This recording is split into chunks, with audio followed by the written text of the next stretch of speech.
Hello students, तो आपका PABT paper जो था अच्छा गया होगा उम्मीद है। तो जेई का जो आपने एक बीड़ा उठाया हुआ है, ठीक है। तो इस बार जो आपका पेपर था मेरे हिसाब से मॉडरेट टाइप का पेपर रहा है और केमिस्ट्री में मैं आपके लिए सॉल्यूशन लेके आया हूँ। तो फटाफट से क्वेश्चंस को उड़ा देते हैं, ठीक है, और देखते हैं कि आपका स्कोर क्या जा रहा है। Let's start with YJ. चलिए, A gas is found to contain 2.3 gram of nitrogen. Nitrogen है उसमें और साथ में क्या है 5.34 gram of oxygen. Simplest formula gas का क्या होगा? तो भैया पहले नाइट्रोजन और ऑक्सीजन का अगर हम मोल निकाल लें, नाइट्रोजन एंड ऑक्सीजन का मोल निकाल लें, तो उसका मास दिया हुआ है 2.34 divided by the molar mass of nitrogen that is 14। Then मैंने कहा ऐसे ही ऑक्सीजन के लिए निकाल लेंगे, तो मैंने कहा क्या हो जाएगा बेटा 5.34 एंड डिवाइडेड बाय 16, ठीक है। तो इसको आप सॉल्व करेंगे, कैल्शियम करते हैं। चलिए, तो मैंने कहा भाई देखता हूं मेरे को तो यस, तो मैंने कहा 2.34 डिवाइडेड बाय कितना 14, तो ये भैया जी ये आ गया आपका 0.167, ठीक है। और दूसरा जो है मैंने कहा वो आपका है ऑक्सीजन के लिए 5.34 डिवाइडेड बाय, और इस बार हो जाएगा 16। तो मैंने कहा भाई ये कितना आया, देखिए ये हो गया आपका 0.33, ओके 0.33। अब आपको पता है कि ये जो आपके आए हैं नंबर्स, इनको सिंप्लीफाई करें आगे अगर फिर से, तो मैंने कहा इसको इसी से डिवाइड कर देंगे for nitrogen and for oxygen. तो मैंने कहा 0.16 छोटे नंबर से डिवाइड करना है 0.167, तो ये आ गया 1 और रेशियो बन रहा है अपना साथ में 0.33 डिवाइडेड बाय 0.167, तो ये आ जाता है 2। तो hence when we can say that the ratio of moles between nitrogen and oxygen will be 1:2। It will be क्या हो जाएगा formula, the formula will be NO2, nitrogen dioxide will be the correct answer, option D. चलिए आगे बढ़ते हैं। The specific charge of cathode rays. Cathode rays क्या होती है बच्चों? कैथोड रेज होता है इलेक्ट्रॉन। तो भैया जो इलेक्ट्रॉन तो सबके सेम होते हैं, सीधा उड़ाने वाला क्वेश्चन है। डिपेंड्स अपॉन, नहीं भैया ये तो यूनिवर्सली क्या है, कांस्टेंट है, कुछ भी ना तो इसका चार्ज ना इसका मास। स्पेसिफिक चार्ज का मतलब होता है E/m रेशियो की बात चल रही है, तो इसमें कोई चेंज होगा नहीं, ना चार्ज बदलता है ना इसका मास बदलता है, ओके सेम रहेगा। चलिए, which of the following pair of compound not illustrate the law of multiple proportion. भैया लॉ ऑफ मल्टीपल प्रोपोर्शन क्या कहता है कि भैया एक एलिमेंट दूसरे एलिमेंट के साथ कंबाइन करके अगर अलग अलग कंपाउंड्स बनाता है, जैसे SO2 भी बन रहा है, SO3 भी बन रहा है, तो उनमें स्मॉल नंबर का, मल्टीपल नंबर्स का क्या होता है, खेल होता है, ठीक है। तो मैंने कहा जैसे सल्फर डाइऑक्साइड, सल्फर ट्राइऑक्साइड, तो ये सब तो एकदम सीरीज वाले चल रहे हैं। नाइट्रोजन का 2 ऑक्साइड दे दिए, नाइट्रोजन के 2 ऑक्साइड दे दिए, लेकिन भैया ये क्या दिया हुआ है, ये तो अलग अलग खेल, एक हाइड्रोक्साइड दिया, एक ऑक्साइड दिया, तो इसमें करेक्ट आंसर ये हो जाएगा, ये जो है मैच नहीं हो रहा है, D option will be correct. The mass of A particle is 10⁻10 gram and it's diameter is, diameter दिया हुआ है, देखो मास दिया हुआ है, डायामीटर दिया हुआ है, डायामीटर का मतलब आपका हो गया आई थिंक पोजीशन की बात चल रही है, 10⁻4 सेंटीमीटर एंड इट्स स्पीड, आपको स्पीड दे दिया, वेलोसिटी दे दिया, और स्पीड में जो है आपको एरर दे दिया, ठीक है, अनसर्टेनिटी दे दिया, the minimum uncertainty it's a position. तो भैया जी आपका जो फॉर्मूला है आपको याद दिला दिया जाए। पहले तो मैंने कहा भैया आपका जो रिलेटेड टू वेलोसिटी है, मैंने कहा आपका मास मल्टीप्लाई बाय क्या है, Heisenberg uncertainty principle, mass multiply by velocity, और मैंने कहा उसको मल्टीप्लाई करते हो आप मोमेंटम में अनसर्टेनिटी, देन उसके बाद में पोजीशन में अनसर्टेनिटी, और मैंने कहा इट्स इक्वल्स टू H/4π। ये अपने को ध्यान देना, यहाँ पे ये पूछ रहा है आपसे डेल्टा एक्स, तो डेल्टा एक्स के लिए आपको बाकी वैल्यूज पुट करनी है H/4π, और मैंने कहा डेल्टा पी को मैंने खोल दिया है m डेल्टा वी। तो पहले आप डेल्टा वी निकाल लीजिए। डेल्टा वी अगर हम देखें परसेंटेज के अकॉर्डिंग, तो मैंने कहा भैया जी आपको दिया हुआ है 0.0001 डिवाइडेड बाय कितना, डिवाइडेड बाय 100। परसेंटेज देख रहे हैं कितने का परसेंटेज निकालना है, वेलोसिटी दिया हुआ है 10⁻6 मल्टीप्लाई बाय 10⁻6 और आप देखिए ये सेंटीमीटर पर सेकंड में चल रहा है, सेंटीमीटर पर सेकंड, लेकिन आंसर सारे मीटर में आ रहे हैं। तो ऐसा करते हैं, इसको सेंटीमीटर को मीटर का कन्वर्जन भी डाल देते हैं, मल्टीप्लाई बाय 10⁻²। ठीक है, ये आप सॉर्ट आउट करेंगे, यहां से जो वैल्यू निकल के आएगी वो पुट करेंगे।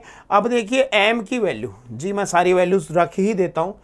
h की वैल्यू, प्लैंक कांस्टेंट की वैल्यू आपको जाना है किसमें, 6.62 मल्टीप्लाई बाय 10⁻34 जूल सेकेंड, क्योंकि हम चल रहे हैं SI में। ठीक है, डिवाइडेड बाय हो जाएगा 4 multiply by 3.14 multiply by mass, gram में नहीं लेना है, किलोग्राम में लेना है हमें। तो वही बात 10⁻10, ग्राम को किलोग्राम में कन्वर्ट करोगे, कन्वर्जन लगाया 10⁻3। ठीक है, एंड देन मैंने कहा multiply by 0.0001 multiply by 10⁻8, total मिला के ये हो गया ऊपर से, डिवाइड बाय 100। ये पूरा आप सॉल्व करेंगे तो आपका जो आंसर है वो निकल के आता है। देखो सब में नंबर तो सेम है। ठीक है, 5.28 मल्टीप्लाई बाय 10⁻7 मीटर। ठीक है, चलिए आगे बढ़ते हैं। The number of radial nodes, radial nodes क्या होते हैं भाई, नोडल प्लेन भी कहते हैं ना। रेडियल नोड्स का मतलब क्या होता है बेटे, नोडल प्लेन। याद कीजिए जब भी आपने पढ़ा है किसी भी फैकल्टी से या मैंने आपको पढ़ाया है, ठीक है, तो हमने हमेशा डिस्कस किया कि सेम जो ऑर्बिटल्स होते हैं उनके बीच में होता है। जैसे मैंने कहा 1s 2s देन 3s, तो यहाँ पे सॉरी तो मैंने कहा यहाँ पे ये रेडियल नोड्स हैं। मैंने कहा एक रेडियल नोड यहाँ हो गया, एक रेडियल नोड यहाँ हो गया, तो 1 + 1 s के लिए कितने हैं, 2। देन आपने कहा 3p के लिए, तो 3p से पहले 2p आता है, 2p के बाद में 3p, तो मैंने कहा एक रेडियल नोड इसके लिए हो गया। और d 3d की आप बात बोल रहे हो, 3d से पहले 2d तो होता नहीं, तो इसके लिए 0। तो मैंने कहा आंसर हो जाएगा 2 then 1 and then 0, 2 1 0 will be the correct answer. B option आपका हो जाएगा। चलिए आगे बढ़ते हैं। Next, 1 mole P4, 1 mole P4 molecules contain 1 mole of P4 कितने होंगे भाई, 1 मोल फास्फोरस का है तो उसमें कितने एटम्स होंगे, ये बात पूछा ना, तो 4 मोल हो जाए, क्योंकि 4 मोल एटम बन रहे हैं, तो क्या हो जाएगा 4 multiply by Avogadro number, 4 multiply by Avogadro number, D option correct हो जाएगा। इक्वल मास ऑफ ऑक्सीजन, ठीक है, then ratio hydrogen, then ratio methane. Equal mass भैया सबका, मान लो कोई भी मास कुछ भी दिया, मैंने कहा मान लो x ले लिया, सबका x मास लिया हुआ है, ठीक है। In a container the respective mole ratio तो भैया मास अपॉन मोलर मास, इसका हो गया 32, देन मैंने कहा इसका हो गया 2 और इसका हो गया कितना 12 और 4 16 16। अब भैया जी इनको आपको मास के अकॉर्डिंग कंपेयर करना है, तो मैंने कहा 2 के टेबल से आपने देखा तो ये हो जाएगा भाई 1 बोलिए 16, ये हो गया क्या 1 और ये हो गया जी 8। अब इसको आपको सही रेशियो में लाना है। सही रेशियो में लाने के लिए आप क्या करेंगे, पूरे इक्वेशन को अगर आप मल्टीप्लाई कर दें 16 से तो क्या रेशियो निकल के आएगा, मैंने कहा 16 से 16 कैंसिल, 1 रेशियो 16 रेशियो 8 2 16, ये रेशियो बन जाएगा 1:16 to 1 ratio 16 ratio 2। A option will be correct. चलिए आगे बढ़ते हैं। What percentage of oxygen is present in the compound, भैया यहाँ पर डॉट है ना, डॉट है, CaCO3 डॉट Ca3PO4 ट्वाइस, तो भैया पूरे का आपको देखो मोलर मास निकालना पड़ेगा, फिर ऑक्सीजन का मोलर मास निकालना पड़ेगा। अगर मैं आपको डायरेक्ट बताऊं तो मैंने कहा भैया देखो कैल्शियम का मोलर मास कितना होता है 40, कार्बन का मोलर मास कितना होता है, ये कैल्शियम का है, ठीक है। फिर कार्बन का कितना होता है बच्चा, कार्बन का होता है 12, फिर ऑक्सीजन का कितना होता है 16, ठीक है, और फास्फोरस का कितना होता है 31। ये दिया हुआ है शायद क्वेश्चन में ना। चलो अब इन सब के अकॉर्डिंग आप इसका पूरा मॉलिक्यूल का mass, calcium carbonate dot calcium phosphate, इसका पूरे का मास आप निकालोगे तो ये मास आएगा, इसका मोलिकुलर मास या मोलिकुलर वेट जो है मेरे बच्चे वो आएगा 1030 ओके। और यहां पे आपको ऑक्सीजन का पूछ रहा है तो आप देखेंगे यहां कितने ऑक्सीजन है, ऑक्सीजन है यहां 4 2 8 एंड 8 मल्टीप्लाई बाय 3 कितना, 8 मल्टीप्लाई 24 एंड 24 प्लस 3 27, 27 आपके पास में ऑक्सीजन एटम है और एक ऑक्सीजन एटम का जो मोलर मास होता है वो कितना होता है 16, एक का 16 होता है, तो 27 का कितना हो जाएगा मित्रों, फटाफट से आप बोलिए, जवाब देख लीजिए आपका। मैंने कहा भैया जी 27 मल्टीप्लाई बाय 16, तो ये हो जाता है 432। परसेंटेज पूछा है ना, परसेंटेज ऑफ ऑक्सीजन, तो ये लीजिए परसेंटेज ऑफ ऑक्सीजन हो जाएगा 432 डिवाइडेड बाय 1030 मल्टीप्लाई बाय 100। चलिए देख लेते हैं क्या आंसर आ रहा है। 432 डिवाइडेड बाय 1030, हाँ जी, तो ये आ रहा है 41.94, 41.94, सी ऑप्शन हो जाएगा आपका करेक्ट आंसर। चलिए आगे बढ़ते हैं। Next, which of the following graph is correct for the photo electric effect. अरे भैया फोटो इलेक्ट्रिक इफेक्ट किस किस के बीच में ग्राफ है, देखिए यहाँ फ्रीक्वेंसी लिखा है, अगर आपको दिखाई नहीं दे रहा, फ्रीक्वेंसी और यहाँ काइनेटिक एनर्जी। हम जानते हैं कि भैया फोटो इलेक्ट्रिक इफेक्ट की इक्वेशन है ये कि भैया h nu equals to work function plus kinetic energy, या फिर आप कह सकते हैं h nu equals to h nu nought plus kinetic energy. So my dear friends, look at the equation of photo electric effect given by great scientist Einstein. यहां पे ये जो थ्रेशोल्ड फ्रीक्वेंसी है, मिनिमम फ्रीक्वेंसी, इसको cross करना जरूरी है। H new should be greater than h nu naught, और we can say nu should be greater than nu naught, तभी फोटो इलेक्ट्रिक इफेक्ट होगा। तो फ्रीक्वेंसी जब न्यू नॉट को क्रॉस करेगी तब फिर बाकी एनर्जी जो है वो काइनेटिक एनर्जी में कन्वर्ट होगी। याद कीजिए, मैंने आपको पढ़ाया भी है, अगर तो मैंने आपको बताया है कि मिनिमम फ्रीक्वेंसी इज रिक्वायर्ड, उसके बाद में आप जितना भी फ्रीक्वेंसी बढ़ाएंगे काइनेटिक एनर्जी बढ़ेगी। इसके अकॉर्डिंग ग्राफ देखो कौन सा सेट हो रहा है, मिनिमम फ्रीक्वेंसी इज रिक्वायर्ड, ये ग्राफ सेट हो रहा है। देखिए मिनिमम फ्रीक्वेंसी क्या है, न्यू नॉट, जिसके ऊपर काइनेटिक एनर्जी की वैल्यू क्या है 0, और उसके बाद में गाड़ी शरपट दौड़ रही है, जा रही है एकदम से पॉजिटिव स्लोप की तरफ, एकदम सीधा ऊपर चढ़ती जा रही है, काइनेटिक एनर्जी बढ़ती जा रही है। My dear friends, B option will be correct. चलिए आगे बढ़ते हैं। Choose the wrong statement. भैया रॉन्ग स्टेटमेंट, उल्टा क्वेश्चन पूछा है।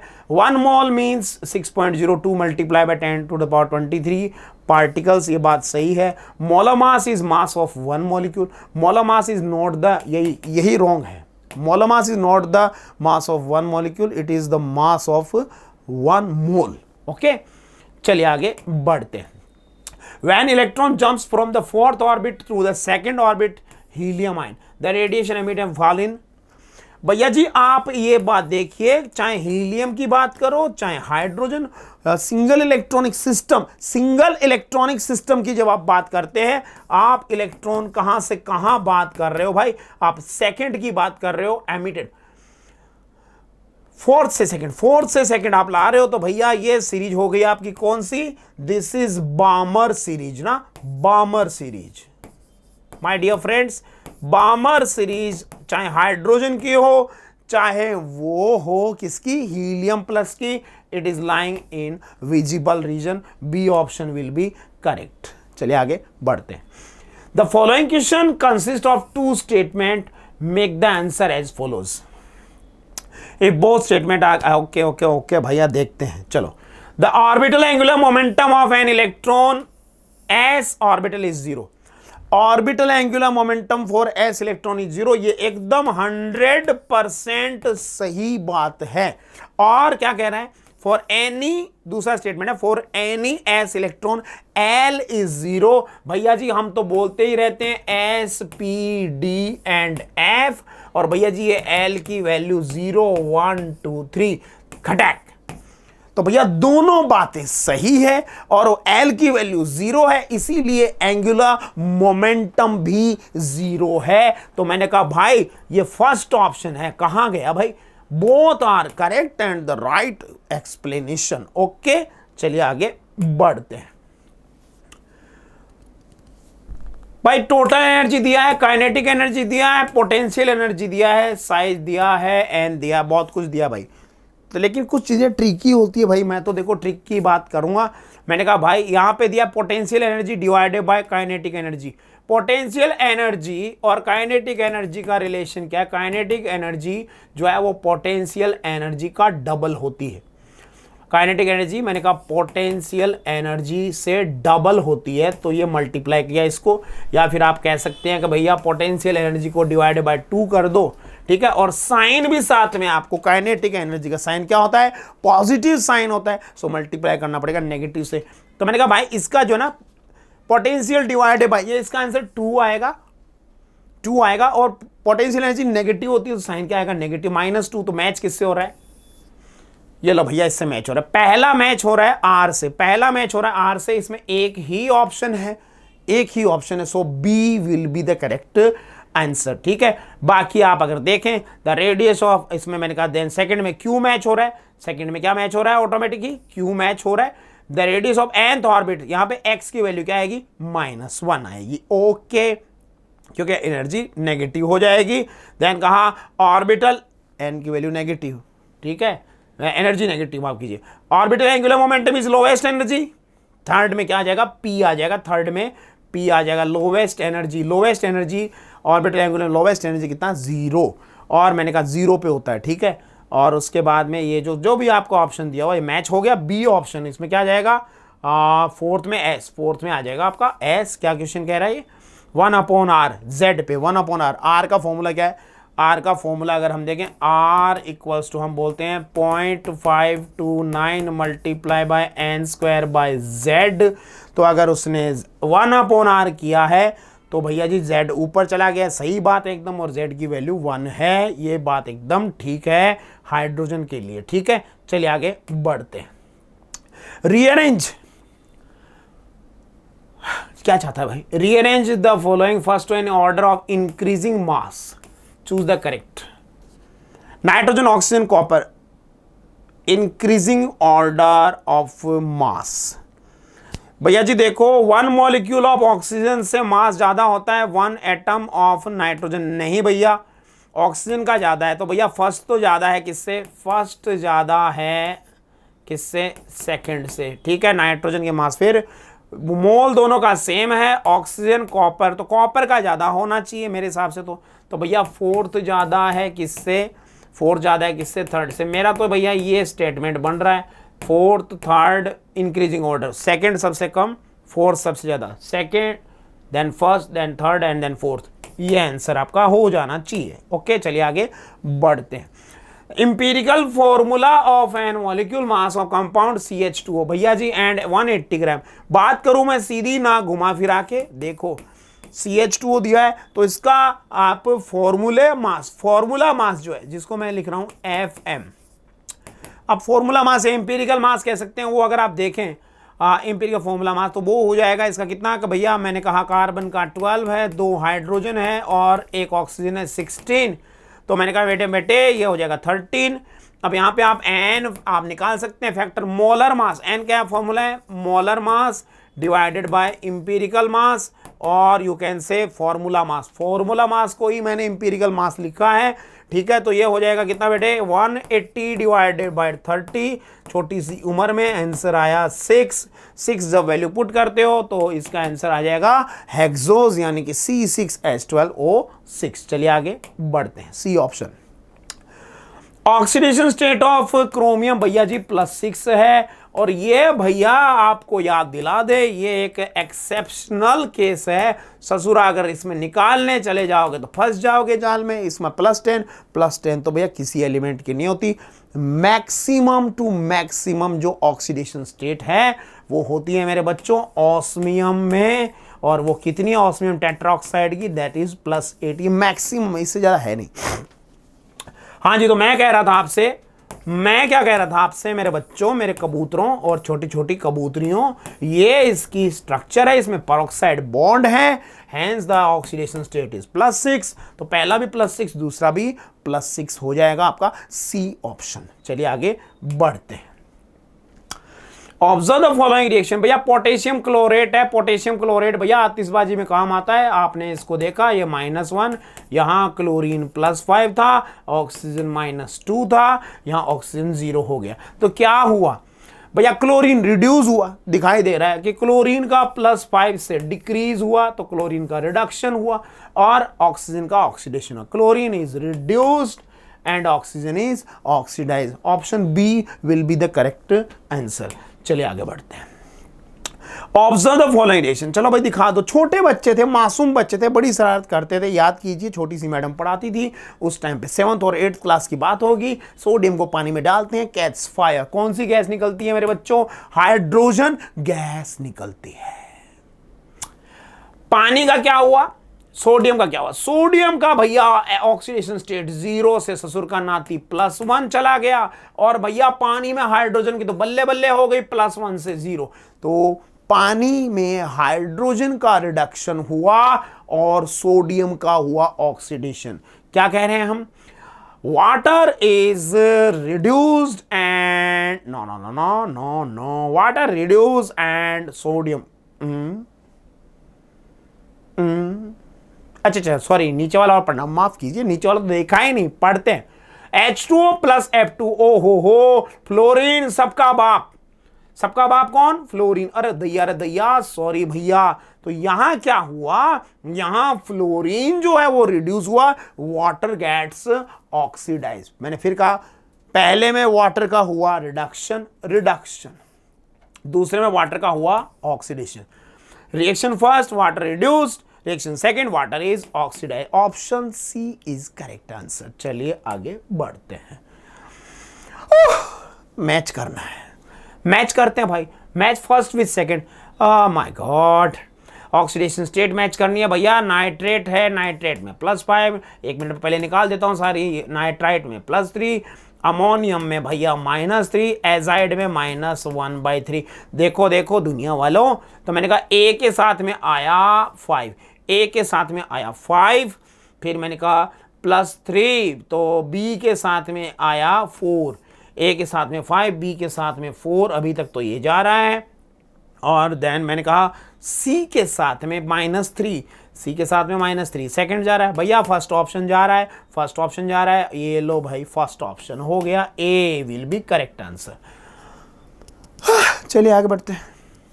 In which of the following reaction H2O2 acts as reducing agent? reducing agent सामने वाले का रिडक्शन करता है, सामने वाले का रिडक्शन। भैया जी सामने वाले को रिड्यूस कर दे। देखो देखो, यहाँ क्लोरीन 0 और यहाँ क्लोरीन -1, मुझे तो सीधा दिखाई दे रहा है भैया जी, ये बी ऑप्शन करेक्ट हो गया। 0 से -1 क्या हो गया? Decrease in oxidation state, that is reduction. चलिए आगे बढ़ते हैं। How many of the following metal have same value of magnetic moment in gaseous state? Metal ions भैया जी, वेनेडियम 3+, वेनेडियम 23 पे आता है। आपको बता दूं, वेनेडियम का कॉन्फ़िगरेशन जो है, वेनेडियम का कॉन्फ़िगरेशन होता है 4s0, वेनेडियम 3+ का, एंड 3d। वेनेडियम के पास में स्कैंडियम, टाइटेनियम, वेनेडियम, 3 में से कितना गया? 3 ले तो 2, d2। तो इसके पास में नंबर ऑफ बैचलर इलेक्ट्रॉन 2 है। देन क्रोमियम, अब क्रोमियम 3+ के पास बात है सीधी, 3d3, 4s0, इसके पास में बैचलर इलेक्ट्रॉन है 3। निकल 3+, निकल 3+ के पास कॉन्फ़िगरेशन हो जाएगा 3d7। 3d7 का मतलब 5 और 2 7, 3 अनपेड इलेक्ट्रॉन्स, 3 अनपेड इलेक्ट्रॉन्स। तो भैया जी इसके पास में भी n = 3। क्या पूछा है? How many of the following have metal have similar value of, कितने हैं सिमिलर वैल्यू? n = 3, n = 2 के हैं, 2 जनों के पास है, सो इसमें आंसर आएगा 2। ओके, चलिए आगे बढ़ते हैं। द एटॉमिक मास, ये क्वेश्चन शायद चेंज हुआ, आपका चेंज हुआ ये क्वेश्चन ना। तो इस क्वेश्चन में मेरे हिसाब से देखिए, क्वेश्चन जो चेंज होके है, nodal plane for 3D orbitals ना, ये क्वेश्चन है अपना। देखिए 3D के लिए नोडल प्लेन पूछा ना, 3D nodal planes, 47 number question है आपका शायद, है ना।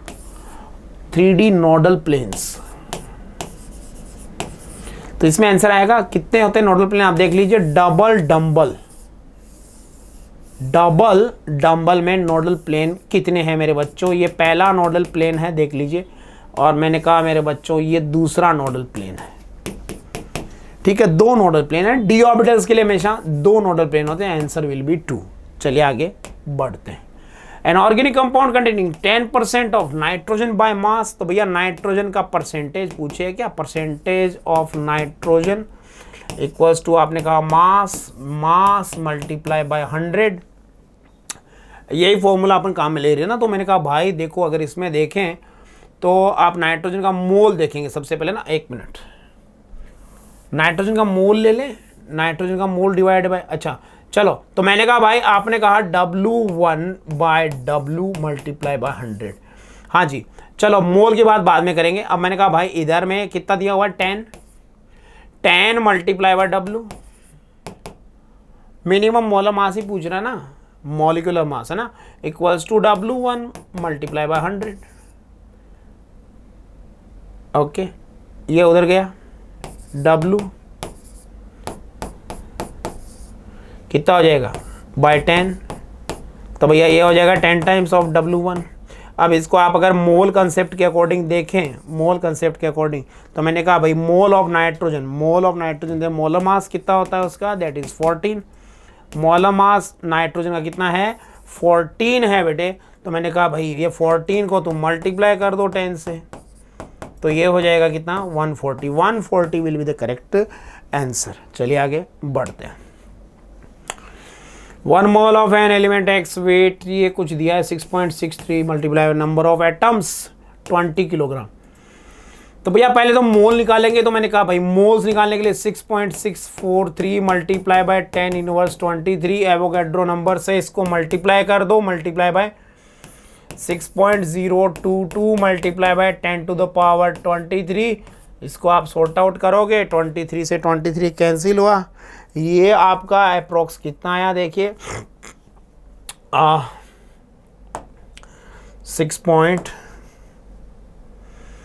40 के आसपास आ गया। 40 ही मान लेते, चलो 40 ले लिया इसको ना। 40 आया है ऑलमोस्ट। ठीक है, ये नंबर ऑफ मोल्स आया, नंबर ऑफ मोल सॉरी। अब इसको 40 को आपको कन्वर्ट करना है। ये आया आपका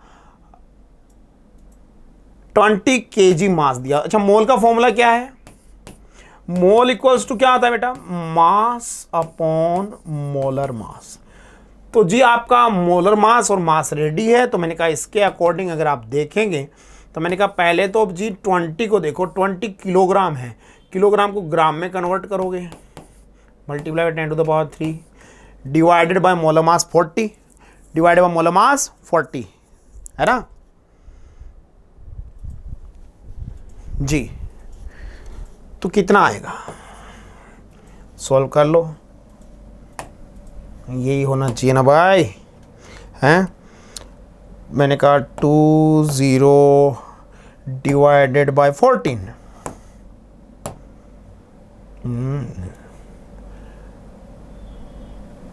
एक मिनट,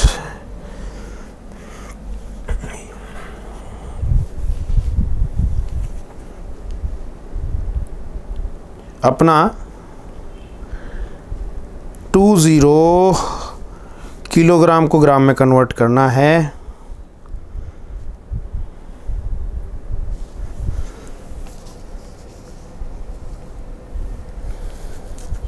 ओके, 20/14 लिख दिया था, यही प्रॉब्लम है ना। 40 कितना आया भाई? देखो ये कैसे हुआ यार, 14 कैसे लिख दिया? दिमाग कहाँ चला गया भाई? 20 डिवाइडेड बाय 40, तो ये तो हाफ आया ना, हाफ आया भाई, 0.5। अब भैया 0.5 को मल्टीप्लाई किया कितने से? 1000 से, तो कितना आया? 500। सो 500 विल बी द आंसर। 500 इसमें आंसर हो गया। चलिए, the oxidation state of phosphorus in phosphoric acid, pyrophosphoric acid का फॉर्मूला क्या है बच्चों? H4P2O7। चलिए मैं इसकी स्ट्रक्चर बना देता हूँ। चलिए मैं इसकी स्ट्रक्चर बना देता हूँ।